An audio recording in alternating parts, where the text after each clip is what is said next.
Hey guys, I've just finished work for the day and I thought, I've spent all day telling people about this wonderful moment, this change that came over my life 5 months ago.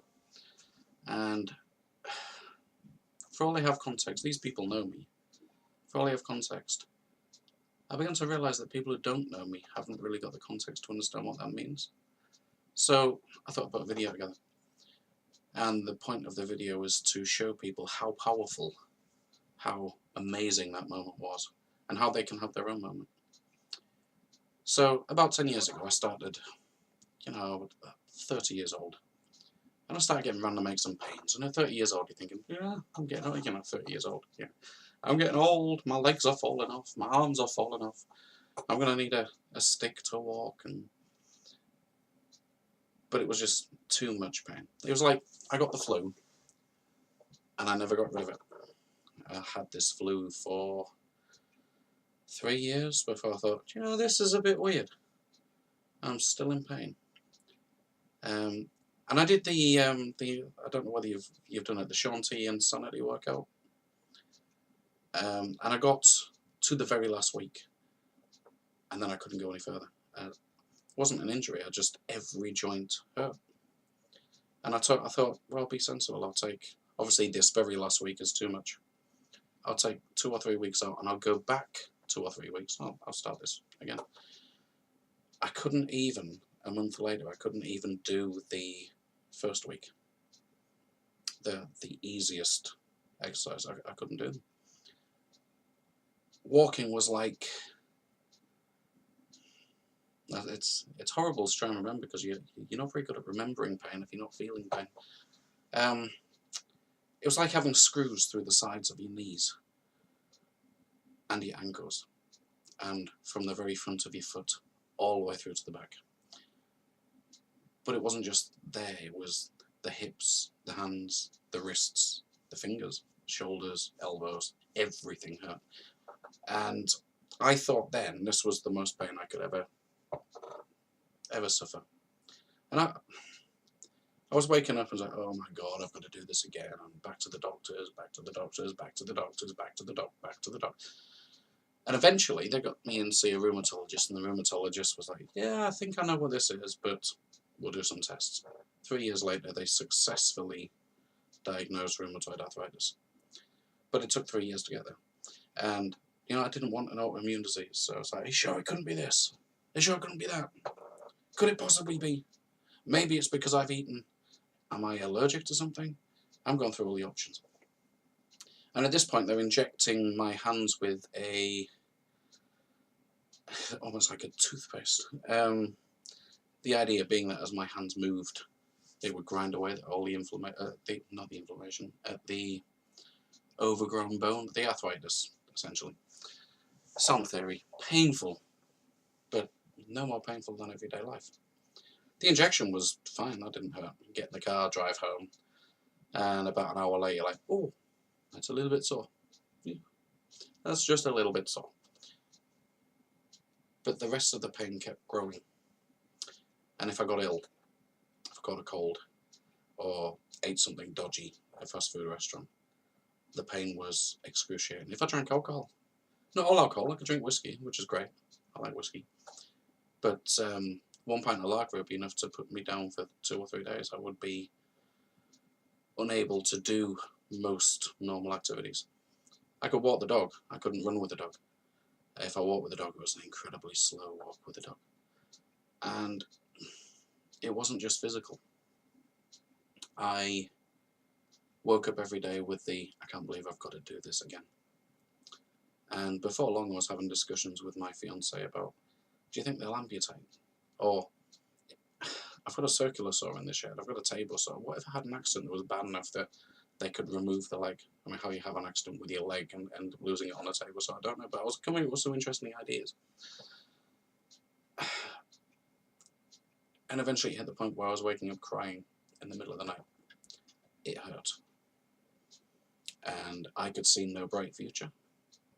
I could see no solution. I was taking all of the painkillers, I had the rheumatoid arthritis drugs, the sulfasalazines and so on, the anti-inflammatories, And it was at the point where I was turning up at the rheumatologist, and there's a room full of 50 people waiting to see the rheumatologist, and every single one of them is further down this journey than I am.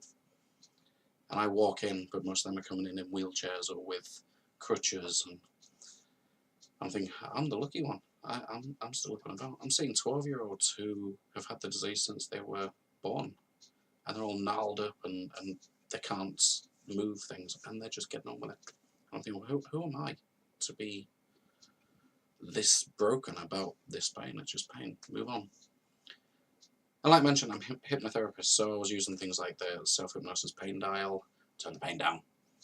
Turn the pain down. What's the pain at today? 163. Turn it down to 2. That'll be fine.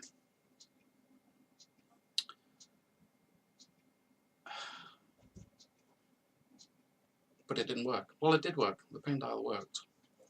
But it didn't work when you woke up first thing in the morning. It didn't work when you just wished you'd die in your sleep. It didn't work when you were turning over in the middle of the night and begging your partner to suffocate you because that's the only way you were going to pass out and be able to sleep. It didn't work when you were out of pain meds and your prescription wasn't ready yet. It didn't work when people are waving things like marijuana in your face. Take this, this will help you, this will help. No, I've got kids. No, I'll be driving at any moment. I'm not going to set that example. And then they start waving illicit, like more illicit drugs at you. And no.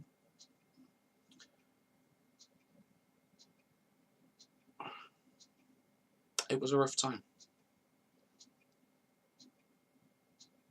And all the time this was going on, there was various family issues going on. There was custody battles, there was moving of houses, there were internal family arguments, there were just, everything was huge. And I was employed at the time, I am employed, as a developer, PHP developer. And I was actively now looking to further my credentials. I was doing courses, applying to university. I was doing everything I could to find a job where I didn't have to use my hands. I didn't have to move. I didn't have to move my head around, because even that hurt. But stupid things like, I was losing vision. And my vision was changing dramatically. It's like, oh, you're old. But I'm not old. I'm 37. I'm 37, I can barely walk. I'm 37 and I'm considering giving up work for the rest of my life. I'm 37 and I can't go out and play football with my son. I'm 37 and this will probably be the last day I'll ever ride a bike, or play guitar, or swim, or maybe even leave the house. I'm 37 and my life is over. And that was it, that was me. And everybody was like, you can beat this. And my partner's like, just hang on, I'm here for you. I can, what do you need me to do? I'll do anything, absolutely anything. What do you need me to do? And so, there's nothing. There's nothing you can do. You can't say, oh, yeah, you can't do anything, just go away. That's what you wanted to say, just go away, leave me alone, let me die. Then I say, could you get me a hot water bottle? Could you bring me some more painkillers that I'm not going to take? Could you? And all of these things are futile. They're not making any difference. It's like, I'll give you a foot massage to help you with your feet. Don't touch my feet, they hurt. Oh. What about a long hot bath? Yeah. Thanks, love, that'd be brilliant. No, it's going to make no difference. And I've still got to get in the bath. And I've still got to get back out of the bath. And then I've still got to walk across the line and get in the bed. And every step, every move, every lean, every bend, every reach, every touch is going to hurt. I couldn't carry my favourite thing in the world, other than my kids. Throw that in there now. I couldn't carry a cup of coffee. Other TV shows are available. Just ignore that. I couldn't do the bog standard, pick it up by the handle. The number of cups of coffees I dropped, or I thought I had a hold of them, and I'll launch them across the room as I lift them up. Or I'll be sitting like I am now, having a conversation on Skype or Zoom or Messenger, and I'd go up to give myself a nice drink of coffee and just drop the whole thing all over me. And these could be conversations with clients. And that, in fact, there was actually a day when taking a tray full of coffee into the room, thinking I was like, oh, I'm having a good day. I've carried the tray of 6 coffees into the room, into the office room, and where we're having the meeting.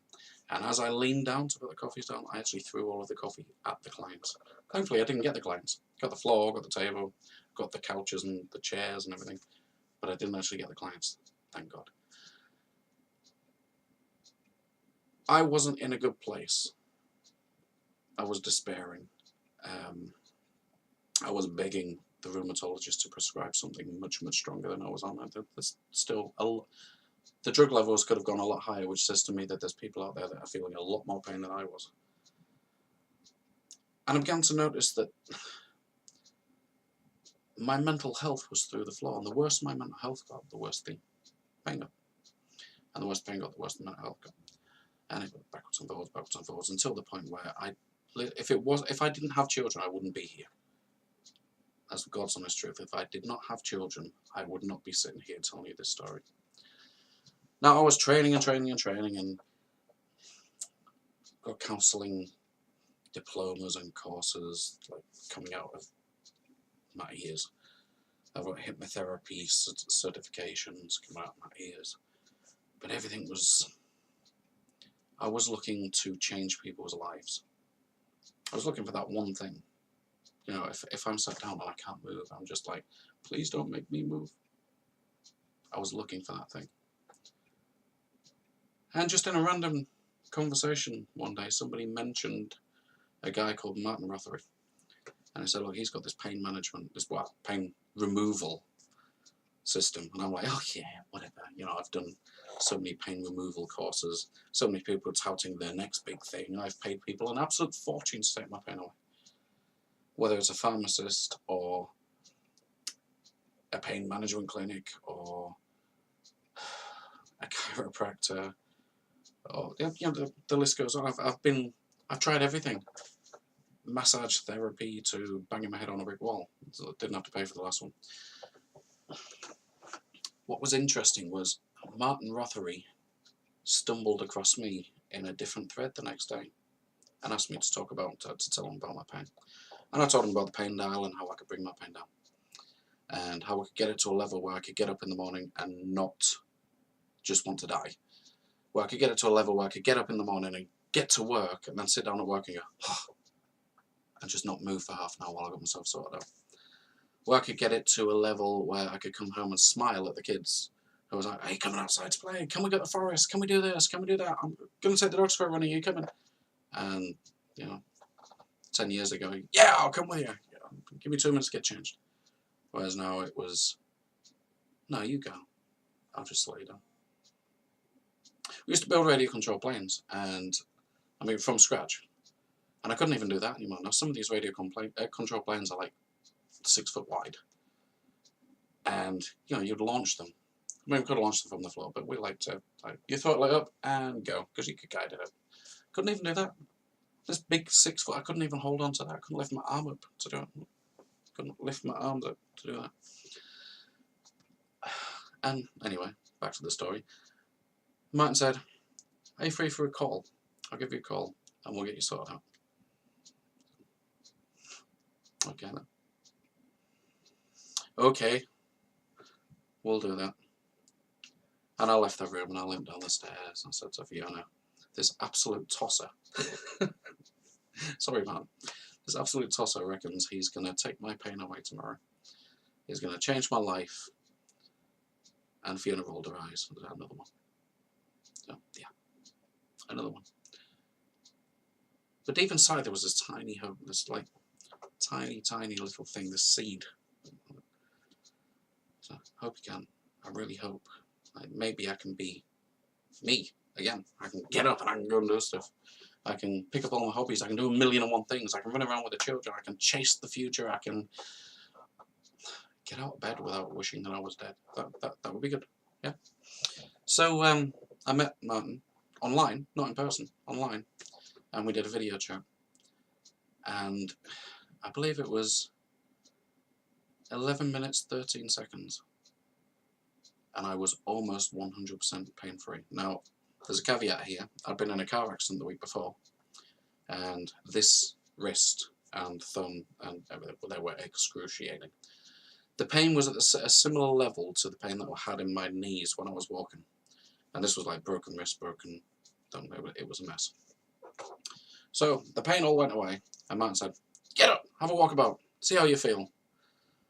Now you got to bear in mind here, for 10 years now, I've been limiting my activity. So I'm not going to jump off the chair, because there's a good chance jumping off the chair, my brain doesn't even remember how to do that anymore. I'm going to face plant the floor, then try and get up. Maybe I might be stuck on the floor like a turtle, begging for someone to go and pick me up. But I got up and I walked on and I pulled the chair away from the desk so I could walk around it with this arm. Because, you know, we're all morons at some point. And I yelped. And Martin went, "Okay, how does that feel?" And I explained about the broken wrist. So, okay, yeah.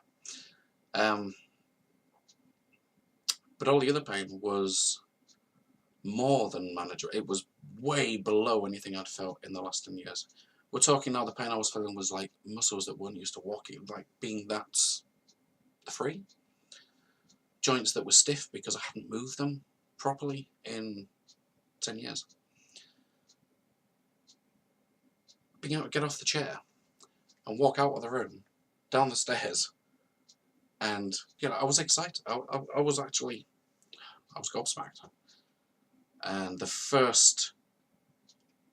as soon as I'd spoken to Martin next, because, you know, we terminated the call and I went to explore my whole new me, or the old me, being back again, first thing I did was get in touch and say, how do I train?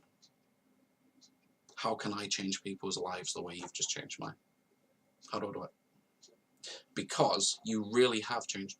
You haven't just changed my life, you've saved my life. Because we were heading down the path where, when my youngest hit 21, I wouldn't be needed in the same way that I am at this point. So, would I need to be around? I was there. But I wasn't there anymore. I was positive, I was excited, I was expectant. I had a little niggly thing in the back of my head saying, yeah, it's temporary. It'll come back. It'll be back. Let's just wait. And I ignored it. Sort of, I don't care. I will enjoy right now because I'm doing right now. And I got halfway down the stairs and my fiance's like, holy shit. So, what? Holy shit, you're bouncing. So, what? You're bouncing. And then she followed me around the house like we actually have a spaniel. She followed me around the house like my spaniel follows me around the house. And so like, half an hour later, this is absolutely amazing. You're Kurt again. I haven't seen you like this in forever. This is, and I was joking, I was laughing, I was finding other people amusing. I didn't go near a computer for ages because I just want to do things. I want to be out on the bike. I picked up a guitar and played the guitar again. I was out at the sheds organising my workshop so that I could start doing woodworking and laser engraving and all that kind of thing again. I had my life back because of 11 minutes with Martin Rothery. Because of rapid pain elimination therapy, because of RPAD, because of taking a chance, no matter how cynical I was, that this might be the thing that changed it. This might be the thing that gave me back to me. And I haven't been able to praise Martin enough for that moment. And it was like, that's quite emotional. I'm committed to the team that are working within the group, the Rapid Pain Elimination team. And I've joined the team and I'm trained and I'm certified and I will continue to learn. And I've seen, whilst I've been doing it, whilst I've been working with people, I've seen people's lives turn around. I've seen people turn around. I've seen people who were at the lowest ebb that they've been in their entire life bounce out of the room, then run back in to give me a massive hug and then leave again. I've seen people who've been in agony for 20, 30 years, not in agony anymore. There are one or two where there's extra work involved, or there's a reason why the pain remains and we continue to work with them. There are times when when a client comes to me and I move them on and say, like, this therapist is probably better for you than I am because I don't have any experience in that. And I don't want to give you false hope. And so, but ultimately, we have an amazing team, over 100 strong, international. We speak a myriad of languages. We're all experts in various fields across the board. And we're doing good things. And I can't talk about the team without the passion. I can't talk about what we do without the passion. I can't talk about a single client that I've treated without that passion, that feeling. Now, I'm not going to say that this is the best and only thing in the world that could do this kind of thing. There might be something else out there. I just haven't discovered it yet. But this is the best thing I've ever trained in, and I've done a lot of training. If you're suffering the way I was suffering, if you feel that, then look us up. Find somebody. The NHS are doing pilots in some areas. You might be able to get on a pilot and have it paid for, funded by the NHS. If you want to change the lives of people who are suffering the way I was suffering, then look us up. Join the team. There is no job, there is no moment more rewarding than that moment when they look at you and know that they're fixed, know that the problem's gone, know that the pain has been removed, know that they've got the old them back. And I could now rant on about how it's not just physical pain, we can work with emotional pain, anxiety, phobias, and I've done that. In fact, I will be uploading a video later of a review from somebody who had the worst arachnophobia I'd ever seen. This was an arachnophobia that was so strong that when a spider dropped down her top while she was outside, she was topless running down the street. She didn't care who was there. Boom, gone. And now she protects them. She makes sure that nobody squashes them. She works to make sure that they're picked up and moved out of the house. No matter how big or small, she doesn't love spiders.